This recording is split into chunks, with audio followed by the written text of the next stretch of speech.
Okay students, सो बेटा आज का हमारा टॉपिक है पोटेंशियोमीटर। आज हम पोटेंशियोमीटर की डेरिवेशंस करेंगे सारी की सारी, जो आपके एग्ज़ाम में आ सकती हैं। मैंने आपको कल पोटेंशियोमीटर का कॉन्सेप्ट सिखाया था। आज उसके जो फॉर्मल डेरिवेशन हैं जो आपको बोर्ड में पूछ सकते हैं, तो उसको हम कोशिश करते हैं, राइट। ओके, सबसे पहले है इसकी application to calculate the EMF of a cell।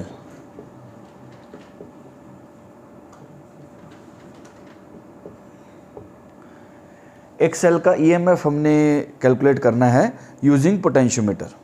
Late us see, potentiometer क्या होता है बेटा। सिंपल, एक आपने सेल लिया, उसके साथ एक रेजिस्टेंस बॉक्स लगा दिया और उसके साथ एक ये पोटेंशियोमीटर की वायर लगा दी।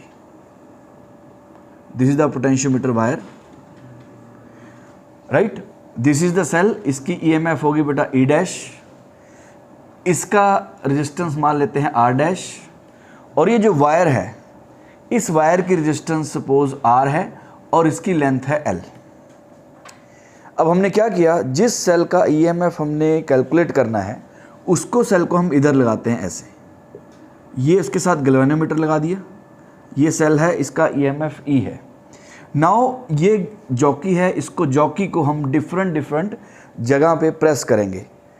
कब तक? जब तक हमें नल पॉइंट नहीं मिल जाता। What is the meaning of null point? Null point का मतलब ये बेटा जो गैल्वेनोमीटर है इसकी रीडिंग 0 हो जाएगी। एक पर्टिकुलर पॉइंट आएगा, उस पॉइंट पर टच करते ही गैल्वेनोमीटर विल शो 0 डिफ्लेक्शन। उसका मतलब क्या हो गया? उसका मतलब है बेटा इधर वाली जो वोल्टेज है वो इसके बराबर हो गई, यानी कि यहाँ पर जो पोटेंशियल डिफरेंस है वो इसके पोटेंशियल डिफरेंस के इक्वल हो गया, राइट। अब हम अगर इसका पोटेंशियल डिफरेंस कैलकुलेट कर पाएँ, वही सेल का EMF होगा। सुनना बेटा ध्यान से। सपोज ये लेंथ है L, यहाँ से यहाँ तक। यहाँ पे एक सर लेंथ कैसे मेजर होगी, क्योंकि इसके साथ एक मीटर स्केल भी लगा होता है। मैं लिख देता हूँ, let me show it on the diagram. यहाँ पर एक स्केल भी लगा होगा, जैसे मीटर ब्रिज में लगा होता था। यहाँ पर एक स्केल लगा होगा, उसके ऊपर रीडिंग होगी 1 metre, 2 metre, 3 metre and so on. तो जॉकी आप जब टच करोगे, जिस पॉइंट पे डिफ्लेक्शन 0 हो गया, इसका मतलब ये बैलेंस हो गया बेटा। ये जो वोल्टेज है इधर, वो वोल्टेज इसकी वोल्टेज के बराबर हो गई। अब वो हमने कैलकुलेट करना है बेटा। स्टैंडर्ड स्टेप्स हैं। सबसे पहले हमको क्या फाइंड करना? I, current in the circuit. अब बेटा ये सर्किट ये है, यहाँ पे करंट फ्लो कर रहा है, इस वायर के थ्रू करंट फ्लो किया ऐसे, राइट। इसके थ्रू करंट फ्लो नहीं कर रहा है, तो इसको कंसीडर करने की ज़रूरत नहीं है, because we are considering the case when there is no deflection, यानी कि इस पार्ट के थ्रू करंट फ्लो कर ही नहीं रहा। तो जो एक्टिव सर्किट है वो सिर्फ इतना सा है, इसी में करंट जो है वो फ्लो कर रहा है। Suppose current is I। इस करंट I की वैल्यू हम फाइंड करते हैं। I इक्वल्स टू कितना हो जाएगा? E डैश, वोल्टेज होगी E dash upon R dash plus R। ये इस सर्किट में करंट आ गया। उसके बाद हमें क्या फाइंड करना है? उसके बाद हमें इसकी वोल्टेज फाइंड करनी है। ये जो वायर है, इसको कितना पोटेंशियल डिफरेंस मिला हुआ है। सो V फाइंड करते हैं। बेटा ये जो वोल्टेज है, ये वोल्टेज इसको अकेले को नहीं मिला, ये वोल्टेज 2 पार्ट्स में डिस्ट्रीब्यूट हो रही है। कुछ वोल्टेज इसको मिली है, ये पोटेंशियोमीटर वायर है आपकी। ये वायर किसकी बनी होती है, मैंने आपको बताया था। This wire is made up of alloys, constantan, manganin, nichrome, उसकी ये वायर होती है, यूनिफॉर्म वायर, राइट। अब इसका वोल्टेज मुझे फाइंड करना है, यानी कि इसको कितना पोटेंशियल डिफरेंस मिला हुआ है। वो कैसे निकलेगा? V equals to I into R। So V equals to, ये हमने बहुत बार न्यूमेरिकल्स किए हैं, वही लॉजिक लग रहा है, E dash by R dash plus R into R। ये आ गया आपके पास पोटेंशियल डिफरेंस यहाँ का। उसके बाद नेक्स्ट स्टेप क्या होता है? पोटेंशियल ग्रेडियंट फाइंड करना है। पोटेंशियल ग्रेडियंट मतलब यूनिट लेंथ पे कितना पोटेंशियल डिफरेंस है, यानी कि पोटेंशियल डिफरेंस पर सेंटीमीटर, राइट। जनरली ये 1 मीटर होता है। एज आई टोल्ड यू कि ये लेंथ बड़ी भी हो सकती है, ठीक है। सो बेटा इसका हम निकालते हैं पोटेंशियल ग्रेडियंट। सो के कैसे निकलेगा, वोल्टेज यानी कि टोटल पोटेंशियल डिफरेंस कितना है upon the length of the wire. ये कुछ भी हो सकती है, तो आपके पास आ गया E dash R upon R dash plus R into L. ये हो गया बेटा पोटेंशियल पर यूनिट लेंथ। अब ये सेल कितने पे बैलेंस हुआ है, एल लेंथ पे बैलेंस हुआ है। इसका मीनिंग क्या है, इसका मीनिंग ये है एल लेंथ की जो वोल्टेज है वो वोल्टेज इसके ईएमएफ के बराबर है, तभी करंट फ्लो नहीं कर रहा। Just remember the logic I explained you in the previous lecture. अगर दो चीज़ें ऐसे हों, दो सेल्स ऐसे हों, और अगर मान लो करंट फ्लो नहीं कर रहा, तो ये दोनों इक्वल ही होने चाहिए। There is no other way. ये दोनों इक्वल होंगे तभी करंट फ्लो नहीं करेगा। सो दैट मीन्स इसका जो ईएमएफ है वो ये जो वोल्टेज है इसके बराबर है। सो ये एल पे बैलेंस हुआ है। ये के क्या है, वोल्टेज पर सेंटीमीटर। तो एल सेंटीमीटर पे कितनी वोल्टेज हो जाएगी, मान लो 1 सेंटीमीटर पे अगर 1 वोल्ट है तो 10 सेंटीमीटर पे क्या होगा बेटा, 10 वोल्ट हो जाएगा। सो आपको क्या करना है, E equals to K into L. So यानी E की वैल्यू कितनी हो गई, E dash R upon R dash plus R into L into small L. तो अब आप देखो इसको याद करना it's not a very good idea, इसको रटना बहुत मुश्किल है। लेकिन अगर आपकी लॉजिक क्लियर हो, सबसे पहले करंट फाइंड किया, फिर इसकी वोल्टेज फाइंड की, क्योंकि इसमें बेटा कुछ चेंज भी किया जा सकता है। अभी यहाँ पे मैंने एक चीज़ निगलेक्ट की, क्या निगलेक्ट किया, I did not take the internal resistance of the cell. तो देखो बेटा अगर मैं इंटरनल रेजिस्टेंस भी डाल दूँ सपोज, तो यहाँ नीचे स्मॉल आर भी आ जाएगा, तो फॉर्मूला तो बहुत ही ज़्यादा भयंकर हो जाएगा। लेकिन वो भयंकर उसी के लिए है जिसको रटना है। लेकिन जिसने ये कॉन्सेप्ट सीख लिया कहेगा सर ये तो कुछ करने की ज़रूरत नहीं है, मैं तो, मुझे क्वेश्चन दो आप सीधा, अब मैं क्वेश्चन सॉल्व कर सकता हूँ। ठीक है, सो ये हमारे पास ईएमएफ को कैलकुलेट करने का फॉर्मूला आ गया। बट आई वुड रिकमेंड कि आप ये सब याद करो rather than straight away mugging this up. So अगर एग्ज़ाम में आता है तो आपको ये करके शो करना पड़ेगा कि इस तरीके से EMF of the cell can be calculated using potentiometer. बेटा is this clear to everyone? Clear हो गया बेटा? Okay good. इसका आप स्क्रीनशॉट ले सकते हो। फिर इसके बाद सेकंड एप्लीकेशन करते हैं। Take the screenshot please. आप इसको आराम से नोट्स बनाना बेटा। Let us see second application. Second application क्या है इसकी, सेकंड एप्लीकेशन क्या है,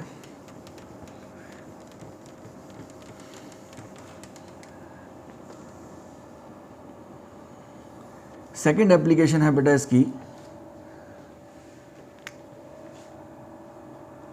to compare the EMFs of two cells. अगर दो सेल्स के EMF कंपेयर करने हो तो उसमें क्या करेंगे बेटा, पहले एक सेल ये लिया और ये दूसरा सेल, राइट। आप मान सकते हो, राइट, यहाँ पे कीज लगा देते हैं। ये K1 हो गया, या नाम नहीं लिखते क्योंकि K तो हमारे पास इसका पोटेंशियल ग्रेडियंट होने वाला है। अब बेटा क्या है, पहले इस सेल को बैलेंस करेंगे। इस सेल की ईएमएफ में ले लेता हूँ E1 और नीचे वाला जो सेल है इसकी ईएमएफ ले लेते हैं E2। अब पिछले वाला ही सर्किट है।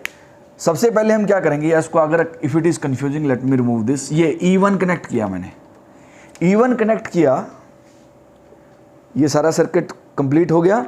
E1 सेल मैंने कनेक्ट कर दिया गैल्वेनोमीटर के साथ, ओके। और जैसे ही की ऑन करेंगे उसके बाद मैं नल पॉइंट पे जाऊंगा। सो सपोज E1 जो है वो L1 पे बैलेंस हो गया। तो E1 अगर L1 पे बैलेंस हो गया तो E1 की वैल्यू कितनी आ गई, KL1। अब बेटा K कैलकुलेट करने की ज़रूरत नहीं है, वो हम पहले कर चुके हैं। तो ये सेटअप पहले से हमें दिया हुआ है।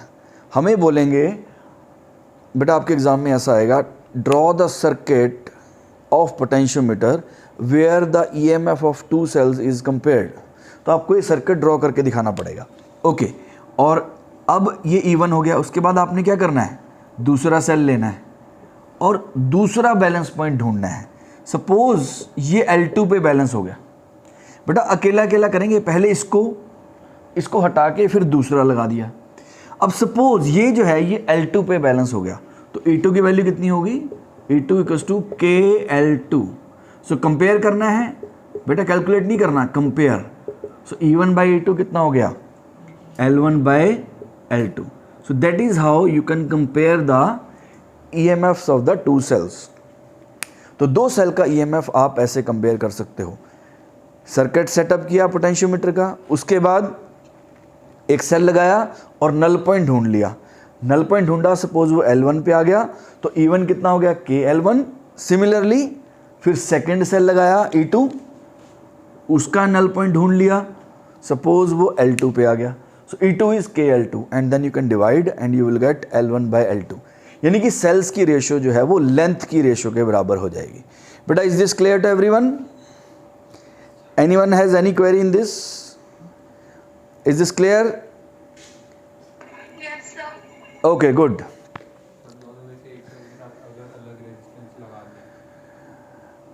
ओके, सेल के साथ मतलब सेल के सीरीज में, हाँ नहीं कुछ नहीं होगा उससे। अभी मैं बताता हूँ उसमें आप जो बोल रहे हो, अभी हम डिस्कस करते हैं इसके वेरियस केसेस। मैं सब कुछ चेंज करके बताऊंगा, अगर कुछ कर दें तो क्या होगा। One of the students hair has asked, sir अगर इसके साथ एक रेजिस्टेंस लगा दी जाए, आपको ये बहुत इंटरेस्टिंग चीज़ है, ये एक मेरा फेवरेट क्वेश्चन है। अगर मुझे किसी को चेक करना है ना उसको करंट इलेक्ट्रिसिटी आता है नहीं, मैं ये छोटा सा क्वेश्चन पूछूंगा, अगर if he bombed in this question, तो बस उसको नहीं पता बेटा। बड़ा सिंपल क्वेश्चन है और ठीक है, लेकिन आपको बहुत चीज़ें सीखने को मिलेंगी, मैं आपको अभी बताऊंगा उसको, ठीक है। तो आप भी चेक कर सकते हो किसी को आता है कि नहीं। अब ही सेइंग कि सर अगर यहाँ पे एक रेजिस्टेंस लगा दी जाए तो क्या होगा, यहाँ पर इसके साथ एक रेजिस्टेंस सीरीज में लगा दी तो क्या होगा। बेटा यहाँ पे लगा दो, यहाँ लगा दो, यहाँ कहीं भी लगा दो। अब इसके बाद हम डिस्कशन करेंगे कि पहले फॉर्मल डेरिवेशंस कर लेते हैं, ठीक है, जो आपके बोर्ड्स की हैं। अब लेट अस सी थर्ड एप्लीकेशन। ये थोड़ी मुश्किल है बेटा, समझना ध्यान से, ये समझना बेटा, बिल्कुल आराम से करेंगे। थर्ड एप्लीकेशन, थर्ड एप्लीकेशन क्या कहता है, थर्ड एप्लीकेशन है to calculate the internal resistance, to calculate the internal resistance of the cell। एक सेल की इंटरनल रेजिस्टेंस हमने कैलकुलेट करनी है। अब सुनना बेटा ध्यान से, बहुत इंपॉर्टेंट है। मैं आपको थोड़ा सा रिकैप देता हूँ, मुझे पता है आप लोग भूल गए होंगे उसको, किसी को याद भी होगा, थोड़ा सा रिकैप दे देता हूँ। ये सेल है, जब इससे करंट फ्लो करता है, इसका EMF है E और R इसकी रेजिस्टेंस है। EMF क्या होता है सर, जब सेल यूज़ नहीं कर रहे उस वक़्त जो उसके अक्रॉस पोटेंशियल डिफरेंस है उसको EMF बोलते हैं। मतलब when no current is being drawn from the cell, जो उसके अक्रॉस पोटेंशियल डिफरेंस होता है वो E है। अच्छा, जब सेल यूज़ हो गया, मतलब यहाँ पर आपने एक मान लो कोई मेजरिंग डिवाइस लगा दी, ये V वोल्ट मीटर किस क्या रीडिंग देगा, E। ओके, अब आपने क्या किया, फिर से सेम सेल, अब आपने बेटा इसके साथ एक रेजिस्टेंस लगा दी। अब अगर आप यहाँ वोल्ट मीटर लगाते हो, अब ये V जो है ये E के इक्वल नहीं होने वाला। अब ये V किसके इक्वल होगा, E माइनस IR के इक्वल होगा, क्योंकि कुछ ड्रॉप आपको नहीं मिलने वाला, कुछ पोटेंशियल आपको नहीं मिलने वाला। सर वो कहाँ गया, वो इंटरनल रेजिस्टेंस ने रख लिया। आप इसको इस तरीके से याद कर सकते हो। आपको V जो मिलेगा वो E माइनस IR मिलेगा। V की वैल्यू कितनी होती है बेटा, E minus I into small r not external resistance. And बेटा I कितना होता है, I होता है E by R plus R। Current कितना होगा इस सर्किट में, आप देख लो, वोल्टेज कितनी है बेटा E, और रेजिस्टेंस कितनी है R एंड स्मॉल r, वो दोनों सीरीज में है। R and small r are in series, तो करंट कितना आ गया, E by R plus R। और V कितना होता है, E minus I into small r। ये हमने यूज़ करना है। अब ये इसकी वैल्यू बोल रहे हैं, फाइंड करके बताओ how do you calculate small r using the potentiometer. अब ध्यान से समझना बेटा, थोड़ा सा ट्रिकी है। अब लेट अस सी, सबसे पहले हमने क्या करना है, सबसे पहले तो हम पोटेंशियोमीटर बनाएंगे। Okay, let us see, potentiometer बना दिया मैंने, ये पोटेंशियोमीटर बन गया। अब बेटा मैं यहां पर कोई नाम नहीं लिख रहा हूं, क्योंकि मुझे इससे क्या लेना होता है, जस्ट ए सेकेंड बेटा, मुझे प्लीज एक्सक्यूज मी, मुझे यहां से क्या निकालना है, के, वो मैं कैलकुलेट कर चुका हूं। ओके, यहां से के कैलकुलेट करना था, वो हो गया। ओके, अब सुनना बेटा ध्यान से। अब मैं क्या करूंगा, इसमें सबसे पहले मैं एक सेल लगाता हूं, राइट। ये सेल मैंने लगाया, इसका ईएमएफ ई है, ये पोटेंशियोमीटर है, इससे के कैलकुलेट कर चुके हैं हम, हमें पता है क्या है, उसको आपको अच्छे से करना होता है। अब ये नीचे सेल लगाया मैंने, और इसका बैलेंस पॉइंट मैं निकालूंगा पहले। ये नल पॉइंट मान लो L1 पे आ गया, ई जो सेल है वो L1 लेंथ पे बैलेंस हो गया, तो E1 की वैल्यू कितनी होगी बेटा, ई की वैल्यू कितनी होगी, KL1, ई की वैल्यू हो गई KL1। अब इसके बाद हम क्या करेंगे, सेकंड केस में इसके साथ हम एक रेजिस्टेंस लगाएंगे R, मान लेते हैं की है ये। अब सेकंड केस में आप इस की को क्लोज कर दोगे, सर उससे क्या होगा, अब आप थोड़ा सोचो ध्यान से।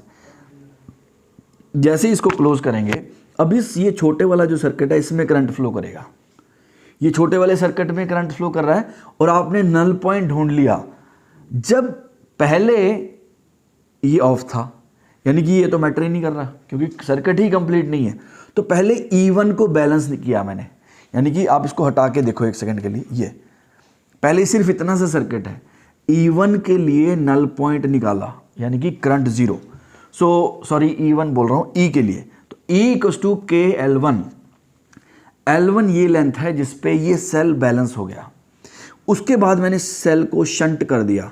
This process of connecting a resistance with the cell is called shunting. तो this cell has been shunted with R, इसलिए मैंने यहाँ पे R नहीं लिखे, नहीं तो बहुत सारे R हो जाते। अब इससे क्या होगा बेटा, अब ये जो सर्किट है, ध्यान से समझना, ये जो छोटा सर्किट है इसमें करंट फ्लो करेगा।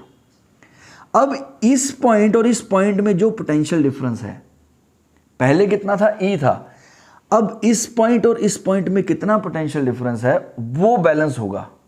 यानी कि मान लो L2 पे जब इसको मैंने ऑन कर दिया, ऑन करने के बाद बेटा वही जो अभी मैंने करके दिखाया था, पहले सेल अनयूज्ड था, अब सेल यूज्ड हो रहा है, तो पहले पोटेंशियल डिफरेंस E था, अब जब ये यूज होने लग गया, अब पोटेंशियल डिफरेंस V हो गया। तो बेटा इसको ऑन करने के बाद सुनना ध्यान से, मान लो ये पॉइंट A है और ये पॉइंट B है, इसको ऑन करने से पहले VA minus VB capital E है, और इसको ऑन करने के बाद यानी कि ये सर्किट कंप्लीट हो गया, तब VA माइनस VB V है, नॉट E, राइट। तो इसको ऑन करने के बाद फिर से वही नल पॉइंट मैंने ढूंढ लिया। अब नल पॉइंट आ गया आपके पास सपोज L2 लेंथ पे, तो V की वैल्यू कितनी होगी बेटा, KL2, वोल्टेज होता है ना K इंटू L, तो पहले E था KL1, अब V आ गया KL2। अब थोड़ा ध्यान से देखना, V किसके इक्वल होता है, मैंने बताया आपको, E minus I into small r। इस सेल के पास कितनी वोल्टेज है, इस सेल के अक्रॉस कितनी वोल्टेज है, E माइनस IR। अब वैल्यू पुट कर दो, सो V = E माइनस किसकी वैल्यू आएगी, E upon R plus R into R। So V = E common ले लो बेटा यहाँ से, तो आपके पास R by R plus R आ गया, एलसीएम लेके 1 माइनस, ये ले देता हूँ बेटा अगर आपको कंफ्यूजिंग लग रहा है, E कॉमन लिया तो 1 minus R by R plus R, तो आप V = कितना हो गया, अब एलसीएम ले लो आप इसका, R plus R minus R, तो ऊपर कैपिटल R बच गया, R plus R। Okay, now ये V की वैल्यू है, इसको इक्वेशन 2 लिख देते हैं, इसको 1 लिख देते हैं। अब बेटा 1 इक्वेशन डिवाइडेड बाय 2, तो क्या आ जाएगा, E बाय, इसको 2 लिख लेते हैं, राइट, 1/2 करूंगा तो मेरे पास क्या आ जाएगा, E/V इक्वल्स टू L1/L2। अब V की वैल्यू ये है हमारे पास, इसको थर्ड लिख दो इक्वेशन। अब V की वैल्यू पुट करते हैं यहाँ पे, क्या आएगा, E/R/R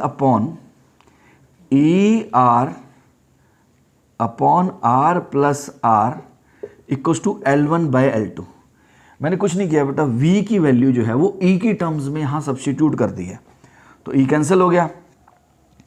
तो अगर आप इसको सिंप्लीफाई करोगे क्या आ जाएगा, 1 plus small r by capital R equals to L1/L2। अब 1 उधर ले जाओ तो small r by capital R equals to कितना आ गया, L1 minus L2 upon L2, और इस स्मॉल r को कैपिटल R को उधर ले जाओ, ये आ गया। यानी कि इस तरीके से हम इंटरनल रेजिस्टेंस फाइंड कर सकते हैं। तो बेटा मैंने क्या किया है, बेसिकली पहले सेल को अनयूज्ड बैलेंस किया है, मतलब जब सेल यूज नहीं हो रहा अकेला, उसका बैलेंस पॉइंट निकाला। सपोज वो L1 लेंथ पे आ गया तो E की वैल्यू कितनी आ गई, KL1। उसके बाद मैंने उस सेल को यूज करवा दिया उसके पैरेलल में रेजिस्टेंस लगा के। सर सीरीज में लगा के नहीं कर सकते, नो सीरीज में नहीं होगा, आगे डिस्कस करेंगे वो। तो इसके सामने रेजिस्टेंस लगा दी मैंने कैपिटल R। अब ये सर्किट में करंट जो है वो फ्लो कर रहा है, उसकी वजह से सेल का जो वोल्टेज है वो चेंज हो गया। पहले कैपिटल E था, अब कितना है, टर्मिनल पोटेंशियल डिफरेंस, यानी कि V है अब। तो बेटा V मैंने आपको पहले इसलिए थोड़ा सा रिकैप दिया था, V की वैल्यू क्या है, E-IR, और I की वैल्यू E, और इसके अंदर जो भी इंटरनल रेजिस्टेंस है small r, E/R plus R।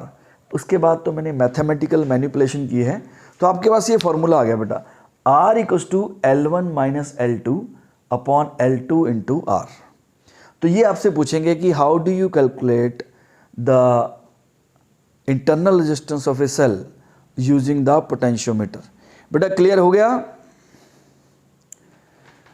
Harshita बेटा, शुभव्या क्लियर है?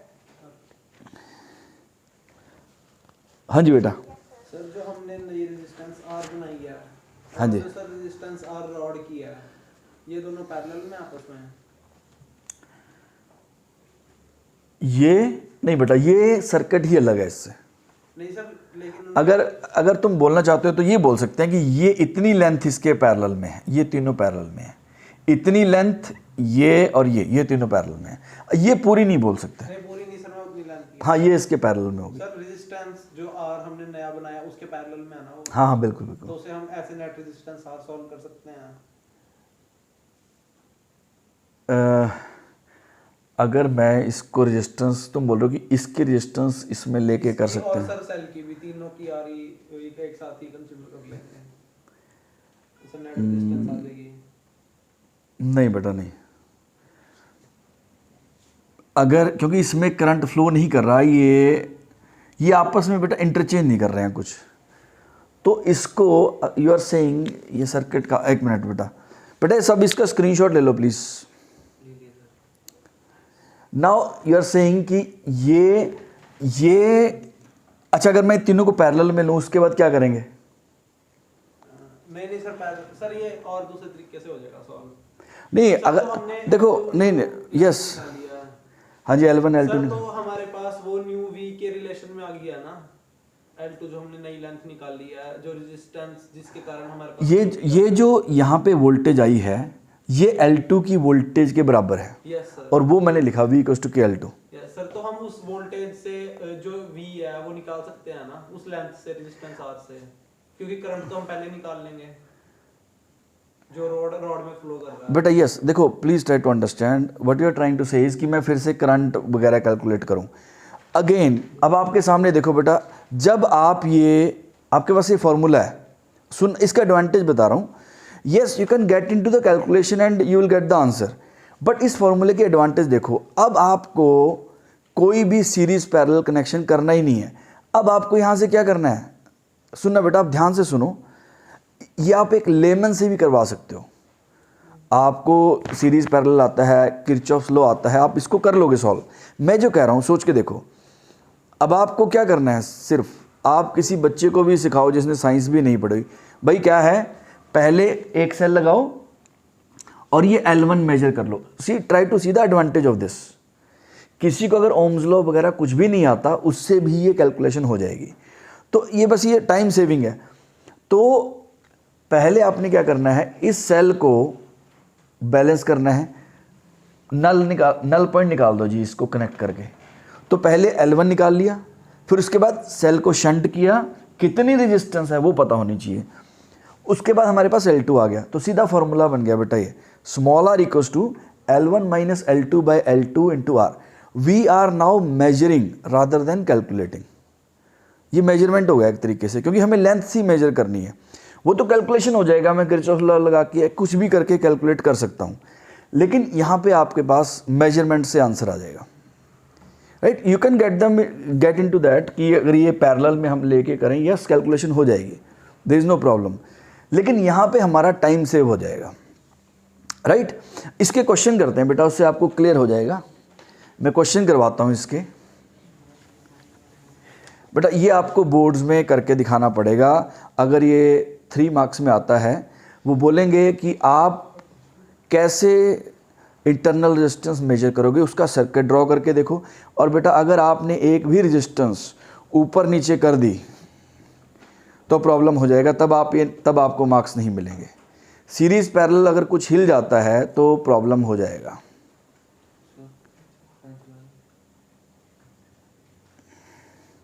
जस्ट ए सेकेंड बेटा, I think I touch something. Okay, नहीं बेटा फैन की बहुत आवाज़ आएगी। Okay, let us C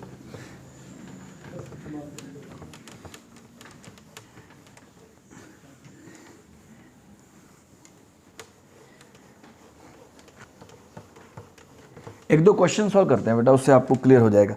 actually there is a short circuiting and यहाँ पे एसी पहले जो थोड़ा बहुत चल रहा था वो भी बंद हो गया, तो students are suffering, but let us try to solve the questions. Question क्या कहता है,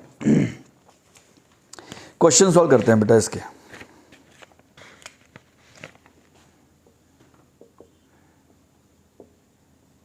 इन a potentiometer experiment,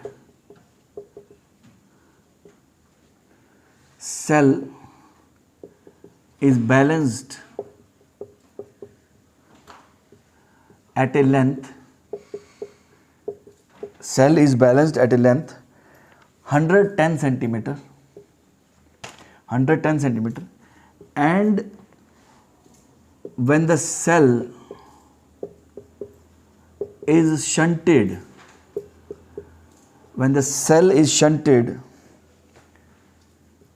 with a resistance 10 ohm,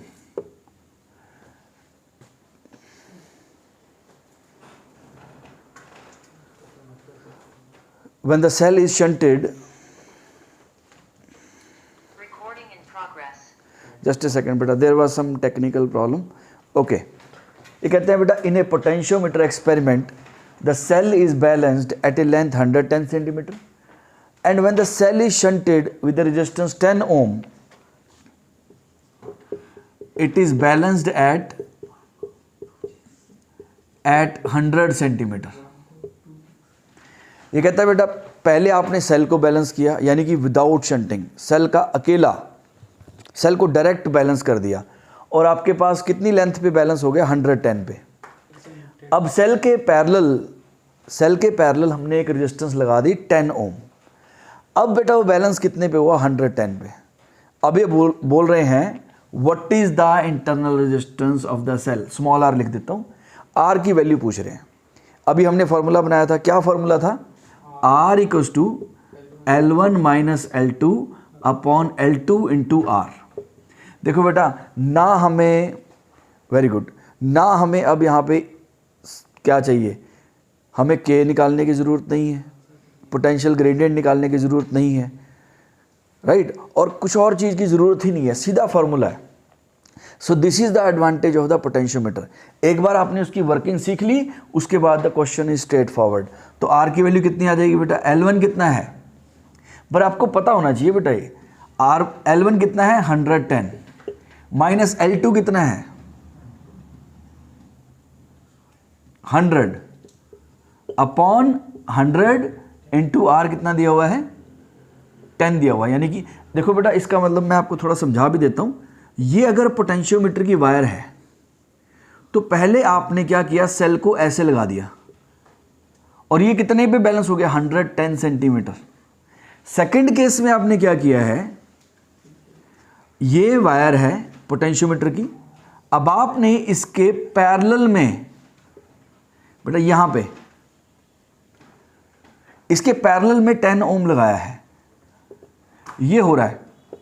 तो इस केस में क्या बैलेंस हो रहा है, EMF E वो 110 सेंटीमीटर पे बैलेंस हो गया, यानी कि null point is obtained at 110 centimetre.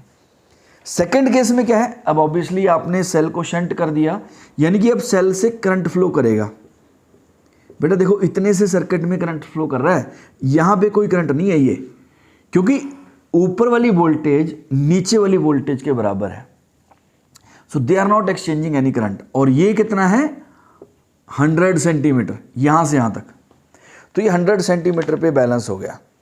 So this is the meaning of this.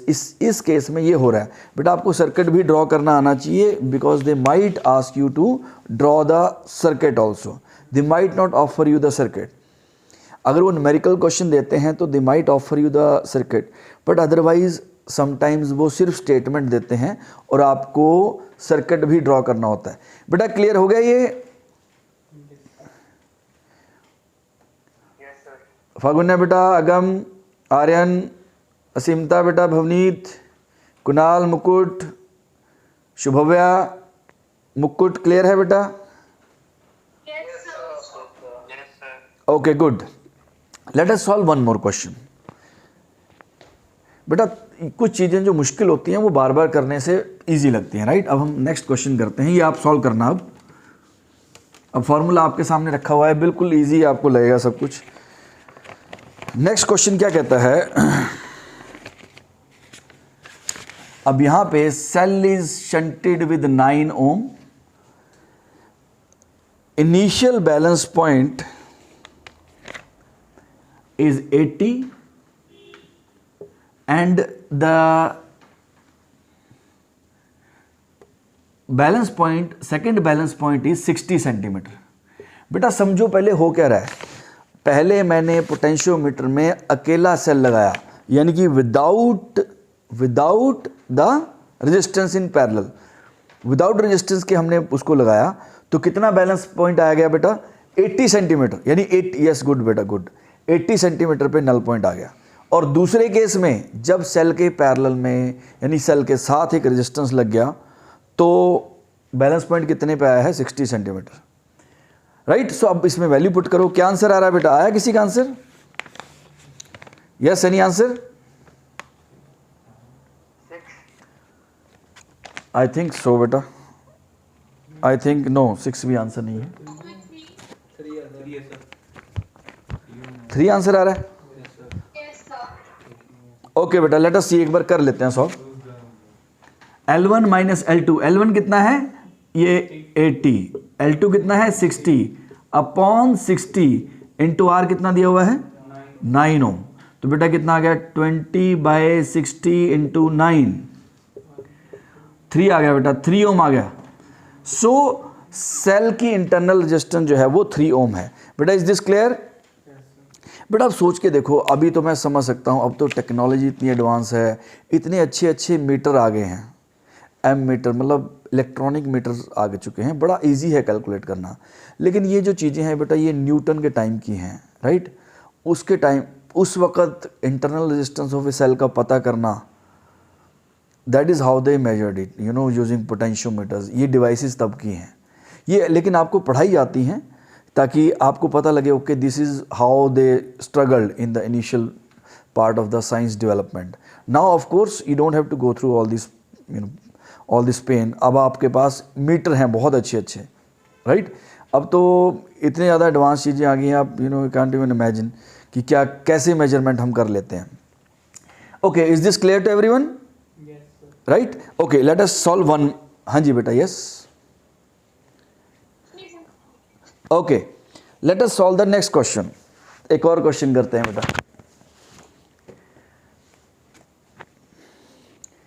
Same बिल्कुल ऐसा ही, ताकि आपको बिल्कुल ही क्लियर हो जाए सब कुछ।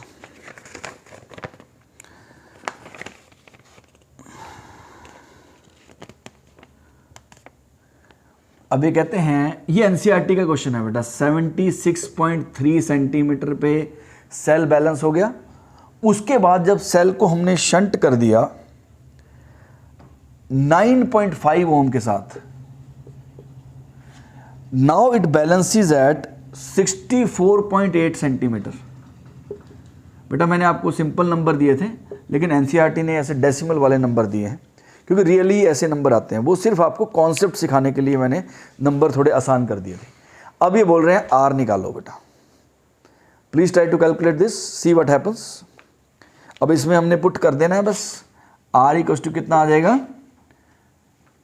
दिस L1 माइनस L2, तो कितना हो जाएगा 11.5 अपॉन L2 64.8 इंटू आर यानी 9.5, राइट। तो इसको सिंप्लीफाई करते हैं बेटा, आपके पास 1.7 ओम आ जाएगा। तो this is your NCERT question, right. Is this clear to everyone? अब बेटा अब आपको ये इजी लग रहा होगा जहाँ तक मेरा ख्याल है। अब इसको थोड़ा सा ट्विस्ट करते हैं, राइट। और ये अगेन एनसीईआरटी का ही चीज़ बता रहा हूँ आपको, ये एनसीईआरटी का ही क्वेश्चन है। सुनना बेटा ध्यान से, यहाँ तक आपका बेसिक क्वेश्चन वो सारे हो गए। अब इसको अप्लाई करते हैं। एनसीईआरटी में एक बहुत ही अच्छा क्वेश्चन दिया हुआ है। Late us see what does this question से।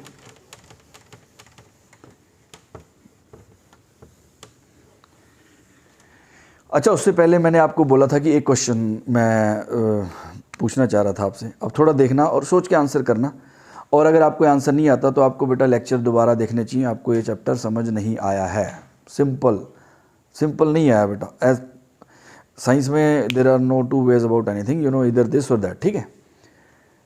ग्रे एरिया नहीं है उसके अंदर। तो लेट अस ट्राई टू अंडरस्टैंड क्वेश्चन क्या है। ये सेल है 10 वोल्ट का, ये 3 ओम की रेजिस्टेंस है, ए, ये बी और ये सी। कुछ पूछना नहीं है आपने में से, सब कुछ क्वेश्चन में ही गिवन है और इसके अलावा कुछ गिवन नहीं है। आपको अपनी अंडरस्टैंडिंग चेक करनी है बेटा, बहुत अच्छा चेक है ये, ठीक है। गलत आए तो कोई डरने की बात नहीं है, राइट। अगर गलत आए इसका मतलब आपके कॉन्सेप्ट क्लियर नहीं है। अब दोबारा से देखना and you can discuss your doubts with me. अब सुनते हैं। क्वेश्चन ये है कि व्हाट इज, बोलना नहीं है बेटा, आंसर आपने टेक्स्ट कर सकते हो।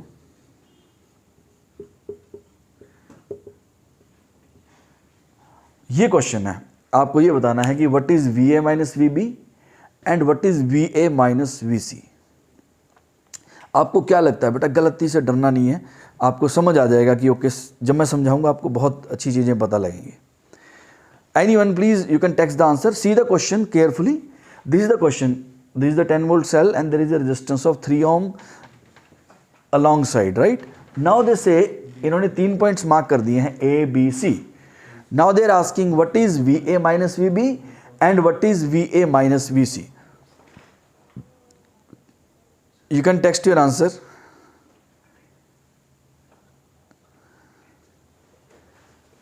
Yes, anyone बेटा, कोई आंसर आ रहा है?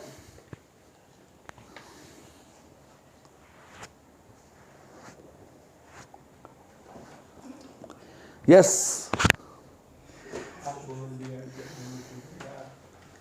गुड बेटा। अच्छा चलो ठीक है, I got only one answer. बेटा अगर आपको ये इसमें भी कन्फ्यूजन है तो बेटा please watch the lectures again, right. आपको दोबारा देखना पड़ेगा। बेटा इन दोनों का आंसर 10 वोल्ट आएगा। वी ए माइनस वी भी 10 है और वी ए माइनस वी सी भी 10 है। क्यों बोलता सर, क्यों सर? ये रेजिस्टेंस नहीं कुछ करेगा बेटा, रेजिस्टेंस तब कुछ करेगा अगर इसमें करंट फ्लो कर रहा होगा। इसमें कोई करंट फ्लो नहीं कर रहा, सर हमें दिया नहीं हुआ, वो दिया ही हुआ है ना कि आपको सर्किट दे दिया बस। अगर वो करंट देते लेफ्ट या राइट कुछ भी देते तो उसको इंक्लूड करना था। अब V A minus V B कितना है सर 10 वोल्ट, बैटरी 10 वोल्ट की है तो ये वाला एंड हाई पोटेंशियल पे है, ये लो पोटेंशियल पे है, तो ए का पोटेंशियल बी से कितना ज़्यादा है 10 वोल्ट। अब बी का पोटेंशियल सी से कितना ज़्यादा है सर नो, पोटेंशियल ज़्यादा नहीं है, तो फिर कम है नो, कम भी नहीं है। क्यों? क्योंकि ना करंट इस तरफ जा रहा है ना करंट इस तरफ जा रहा है, इसका मतलब B and C are at the same potential, B and C, otherwise current would have been flowing. तो इसका आंसर क्या आएगा सर, इसकी वोल्टेज और इसकी V A minus V B and V A minus V C is same. अब ये आपके क्वेश्चन का आंसर था जो एक बच्चे ने क्वेश्चन पूछा था। अब देखना बेटा ध्यान से, ये पोटेंशियोमीटर वायर है। वैसे यही एनसीईआरटी का क्वेश्चन था जो बच्चों को बुद्धू बनाता है। ये कहते हैं जी ये सेल है और ये हमने नल पॉइंट लिया 60 सेंटीमीटर पे, राइट। मैं ऊपर वाला सर्किट नहीं बना रहा बेटा, या बना देता हूँ अगर आप, अदरवाइज यू माइट वंडर कि क्या हो रहा है। ये है, ठीक है। आपने ये नीचे सेल लगाया, ये EMF E है, ये 60 सेंटीमीटर पे बैलेंस हो गया। अभी कहते हैं जी हमने क्या किया, सेम यही सेल लिया और इसके सीरीज में रेजिस्टेंस लगा दी कोई, मान लो 1000 ओम। अब बताओ नल पॉइंट पे क्या फर्क पड़ेगा, लेफ्ट जाएगा या राइट जाएगा? तो आंसर क्या है बेटा, ना लेफ्ट जाएगा और ना ही राइट जाएगा। सर क्यों? क्योंकि देखो बेटा जब ये बैलेंस होगा यानी कि नल पॉइंट, तो करंट तो फ्लो कर ही नहीं रहा। तो करंट जब फ्लो कर ही नहीं रहा, ये ए बी और सी, ये बी और सी तो सेम पोटेंशियल पे हैं, तो नीचे वाली वोल्टेज चेंज नहीं हुई है ना, तो फिर वो ऊपर वाली वोल्टेज कैसे चेंज होगी? यानी कि बैलेंस पॉइंट वहीं पर आएगा, पहले 60 पे था, नीचे भी 60 पे आएगा। Are you understanding this? बेटा क्लियर हुआ या नहीं हुआ? इसके सीरीज में रेजिस्टेंस लगाने से नल पॉइंट पे कोई फर्क नहीं पड़ेगा, और ये सीरीज में रेजिस्टेंस लगाई जाती है। अगर ये ऐसे सर्किट बनाया जाए, ये गलत होता है। सर गलत होता है तो अभी तक आप गलत पढ़ा रहे थे। नहीं, I didn't want to add to the confusion. अब सुनो बेटा, ये क्वेश्चन एनसीईआरटी का है कि आप जब भी ये एक्सपेरिमेंट करते हो, हम यहाँ पे एक रेजिस्टेंस लगाते हैं, आर डैश मान लेते हैं। ये क्वेश्चन है बेटा एनसीईआरटी का। जब भी आप नल पॉइंट निकालने की कोशिश करते हो, इस सेल के साथ एक रेजिस्टेंस लगाई जाती है सीरीज में। वो पूछते हैं क्यों लगाई जाती है, क्या इससे नल पॉइंट पे फर्क नहीं पड़ेगा? द आंसर इज नो, ये नल पॉइंट को इफेक्ट नहीं करेगी। क्यों? क्योंकि जब बैलेंस हो गया, सुनना बेटा ध्यान से, बहुत इंपॉर्टेंट पॉइंट है, जब बैलेंस पॉइंट आ गया उस वक्त तो इसकी वोल्टेज और इस पूरे की वोल्टेज सेम ही है ई। तो जब नीचे वाली वोल्टेज ही नहीं चेंज हो रही तो नल पॉइंट कैसे चेंज हो जाएगा? जैसे मान लो पहले बेटा ये बैलेंस हो रहा था और अब क्या हो रहा है, ये बैलेंस हो रहा है, तो VA माइनस VB भी 10 वोल्ट है और VA माइनस VC भी 10 वोल्ट है। अब सुनना ध्यान से, क्वेश्चन क्या है, क्वेश्चन क्या है कि ये जो रेजिस्टेंस लगाई क्यों जाती है? ये रेजिस्टेंस इसलिए लगाई जाती है क्योंकि बेटा हम कोई अंतर्यामी नहीं है। आपको क्या लगता है नल पॉइंट डायरेक्ट मिल जाएगा? No, right, there is no magic wand, right. आप क्या करोगे, इसको डिफरेंट डिफरेंट पॉइंट पे टच करके देखोगे और नल पॉइंट ढूंढोगे। अब सुनना बेटा ध्यान से। अच्छा, जब तक नल पॉइंट नहीं मिला, देखना क्या होगा। मान लेते हैं ये आपकी पोटेंशियोमीटर वायर है, ये सेल है, मान लो नल पॉइंट यहाँ आना था, आपने लगा दिया यहाँ पे। अब देखो ध्यान से, ये सेल लगा दिया आपने। अब देखो ये तार है, ये भी तार है, ये तो वायर डायरेक्ट हो गई, यानी कि आपने सेल को शॉर्ट सर्किट कर दिया। बेटा सर्किट में रेजिस्टेंस तो है ही नहीं कहीं पर भी, तो सर्किट में क्योंकि रेजिस्टेंस नहीं है तो सेल के through current might go very high and this cell might get burnt, ये शायद जल जाएगा। इसीलिए बेटा जब तक नल पॉइंट नहीं मिला, हमें सर्किट में रेजिस्टेंस तो चाहिए, तो हम क्या करते हैं, बीच में एक रेजिस्टेंस डाल देते हैं जो कि आपके इस सेल को जब तक नल पॉइंट नहीं मिला तब तक के लिए बचा के रखती है। बेटा समझ आया 10% या नहीं आया? बेटा इज दिस क्लियर? मुकुट बेटा, आर्यन, अगमजीत बेटा, कुणाल, प्रभजी, शुभव्या, सबको आ गया? Okay good. अब सुनना मेरी बात ध्यान से। उर्वशी बेटा, इज दिस क्लियर? ओके बेटा, सो ये क्वेश्चन आता है, अब सुनना मेरी बात ध्यान से। लेट अस सी, एक और क्वेश्चन है बेटा, ये भी एनसीईआरटी का क्वेश्चन है, सुनना ध्यान से। एनसीईआरटी में बेटा बहुत कमाल के क्वेश्चन हैं, कहीं तो बहुत ज़्यादा अमेजिंग हैं। तो अगर आईआईटी एडवांस का भी पेपर आता है तो दे कैन क्लेम कि हमने एनसीईआरटी से ही बनाया है, क्योंकि एनसीईआरटी ने कई क्वेश्चन बहुत ज़्यादा हर टॉपिक में दे रखे हैं, बहुत काफ़ी अच्छे लेवल के। ठीक है, अब क्वेश्चन क्या है बेटा, ध्यान से समझना। अब आपको ट्राई करना है, फिर मैं एक्सप्लेन करूंगा।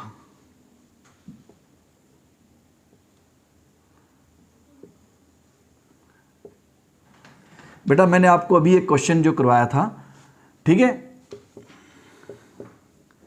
ये जो मैंने अभी क्वेश्चन करवाया था, इससे आपको डीमोरलाइज नहीं होना है। एक तो ये डीमोरलाइज मोरलाइज वाला काम मुझे बहुत अजीब लगता है। बेटा सच को एक्सेप्ट करना चाहिए, ठीक है। एक अगर हम डॉक्टर के पास जाते हैं, suppose right, suppose I try to understand, it's about perspective. Suppose you go to a doctor, right? Not you, मतलब somebody else, right? Suppose he goes to a doctor and doctor tells me, okay, you are suffering from the cancer of first stage. Yeah, of course, first point तो आपको बुरा feel होगा, sir cancer हो गया first stage का, but you should be glad कि first, क्योंकि वो हो ही गया ना, उसका कुछ कर नहीं सकते हैं। तो फर्स्ट स्टेज पे वो डायग्नोज हो गया, तो यू शुड बी हैप्पी कि okay you might get cured. तो देखने का पर्सपेक्टिव है बेटा। तो अगर ये आपको नहीं आता था तो आपको डीमोरलाइज नहीं होना, आपको सोचना अच्छा ये नहीं आता था लेकिन मैं एफर्ट करके सीख लूँगा। नेवर गिव अप, दोबारा से ट्राई करो। हाँ, बहुत कम लोग वो एफर्ट कर पाते हैं। बेटा आप पुश करो खुद को कि नहीं, अगर आपने डिसाइड कर लिया कि करना है तब हो जाएगा, और अगर आपने डिसाइड कर लिया कि नहीं करना है तब भी हो जाएगा। क्या नहीं होगा, मतलब होगा नहीं। तो दोनों आपके हाथ में है, ठीक है। कोई और आपको नहीं कहते ना, you can do it. If you say you can do it, you are right. If you say you can't do it, then also you are right. तो फिर आप कर नहीं सकते। बेटा थोड़ा सोचो, ठीक है। तो ये क्वेश्चन मुझे बहुत अच्छा लगता है, क्योंकि इससे आपको पता लग जाता है कि आप रेजिस्टेंस से डर नहीं रहे कि ये लगी तो उससे क्या फ़र्क पड़ेगा। 10 वोल्ट अभी भी 10 वोल्ट, क्योंकि इसके थ्रू कोई करंट नहीं है। ओके, क्वेश्चन क्या कहता है बेटा, आप देखना ध्यान से। Late us see if you can try this. Question ये है, ये बोलते हैं ये रेजिस्टेंस R है, इस रेजिस्टेंस R को हमने बढ़ा दिया, इस रेजिस्टेंस R को हमने बढ़ा दिया, तो नल पॉइंट जो है वो किधर शिफ्ट होगा, ये क्वेश्चन है। अगर इस रेजिस्टेंस R को बढ़ा दिया जाए तो नल पॉइंट किस तरफ शिफ्ट होने वाला है, लेफ्ट, राइट, या फिर शिफ्ट नहीं होगा। कोशिश करो, फिर मैं आपको बताता हूं।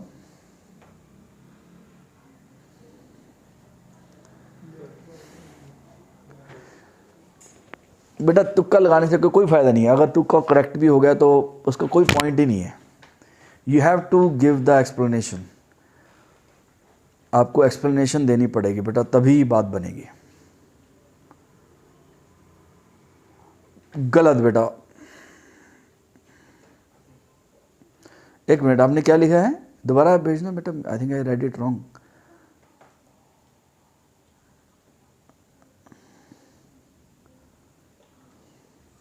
Yes yes yes, correct. Okay चलो मैं बताता हूं इसमें क्या होगा बेटा, सुनना ध्यान से। अगर इस, सबसे पहले आपने सोचना है, अब यहां से ये भी एक ऐसा क्वेश्चन है जिससे आपको पता लगेगा कि भाई किसी भी क्वेश्चन का आंसर ऐसे नहीं आता। You have to work your way through it, आपको उसका रास्ता ढूंढना पड़ेगा।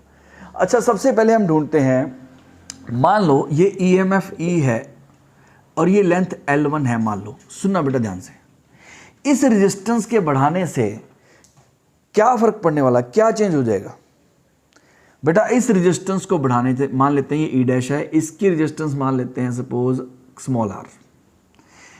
बेटा इस रेजिस्टेंस को बढ़ाने से करंट कम हो जाएगा सर्किट का। सर कैसे? करंट क्या है? E dash upon R plus small R. ये स्मॉल आर मैंने इस पोटेंशियोमीटर वायर की रेजिस्टेंस ली है, ठीक है। अब बेटा जब आर बढ़ेगा, अब सुनना एक मिनट, आई के बाद वी निकालते थे, E dash by R plus R into R, small R, right. ये इसके साथ मल्टीप्लाई करते हैं ना, तो स्मॉल आर। अब बेटा सुनो, जब आप इसको बढ़ा रहे हो, यानी कि ये चीज जो बढ़ रही है, के क्या होता है? V upon L. तो यानी कि बेटा क्या हो गया, देखो ध्यान से, यानी कि के जो है, के कम हो गया ना, क्योंकि डिनोमिनेटर बढ़ गया। ऊपर वाला तो कोई चेंज नहीं किया आपने, ना इसको चेंज किया है और ना ही पोटेंशियोमीटर वायर को चेंज किया है, तो डिनोमिनेटर बढ़ने की वजह से के हो गया आपका कम। अब सुनते हैं, ये बैलेंस हो रहा था E इक्वल्स टू KL1, क्या ये चेंज हुआ है? नो, लेफ्ट हैंड साइड नहीं चेंज हुई, ये सेल तो वही का वही है। इन्होंने क्या पूछा, पहले ये L1 पे बैलेंस हो रहा था, अब ये किधर बैलेंस होगा, पहले या फिर बाद में, ये पूछ रहे हैं। अब बेटा E तो सेम है, अब K आपका हो गया कम, तो लेंथ को क्या करना पड़ेगा? बढ़ना पड़ेगा। लेंथ को आपको बढ़ाना पड़ेगा क्योंकि पोटेंशियल ग्रेडियंट कम हो गया। Hence the null point should shift in the right direction. बेटा is this clear?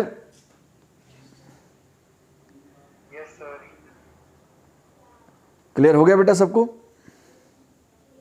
I can understand though is there is a reason why potentiometer is kept in the end, इसीलिए इसको, इसके अंदर बेटा सारे पिछले वाली चीजें यूज हो रही हैं, ठीक है। Okay, I hope you understood this topic now. आप इसको बेटा 2-3 बार देखना, लेकिन अगर आपको ये टॉपिक नहीं समझ आया तो आपको करंट इलेक्ट्रिक बेटा समझ नहीं आया, करंट इलेक्ट्रिसिटी फिर आपको समझ नहीं आया अच्छे से। आपको बहुत मजा आएगा जब ये समझ आ जाएगा, राइट। थोड़ा मुश्किल लग रहा होगा, आई कैन अंडरस्टैंड, बट अगर आप थोड़ा एफर्ट लगाओगे तो आपको ये क्लियर हो जाएगा। ओके बेटा, आपका test has been postponed by 1 day. कल एक हमारा छोटा टॉपिक बचता है, कल मैं आपको वो करवाऊंगा, हीटिंग इफेक्ट्स, हीट कितनी जनरेट होती है, कौन सा बल्ब ज़्यादा जलेगा, कौन सा कम जलेगा, तो वो कल हम कर लेंगे बेटा। अब आप तैयारी करो। आप में से कुछ लोगों ने आज असाइनमेंट के सॉल्यूशन भेजे हैं बेटा, आई डोंट वांट टू से इट, बट आप लोग तो वो बन गए हो, आप मुझे स्लेव ड्राइवर बनाना चाहते हो। You know what slave driver is, मतलब stick in the hand and तभी आप काम करते हो। मैंने लिखा कि मैं पेरेंट्स को बोलूँगा तो आप कहते चलो जी आज ही सबने भेज दिए। बेटा ऐसे मत बनो बेटा, ये अच्छा नहीं है। सोच के देखो, if you are driven by the force then you will be forced for rest of your life. आपके अंदर खुद की मोटिवेशन होनी चाहिए बेटा, कुछ करना है। चलो anyways, I was not left with any option because I have been requesting you for so many days. तो चलो कोई बात नहीं, आपने किया बेटा, थोड़ा कोशिश करो, खुद से करो काम, ठीक है।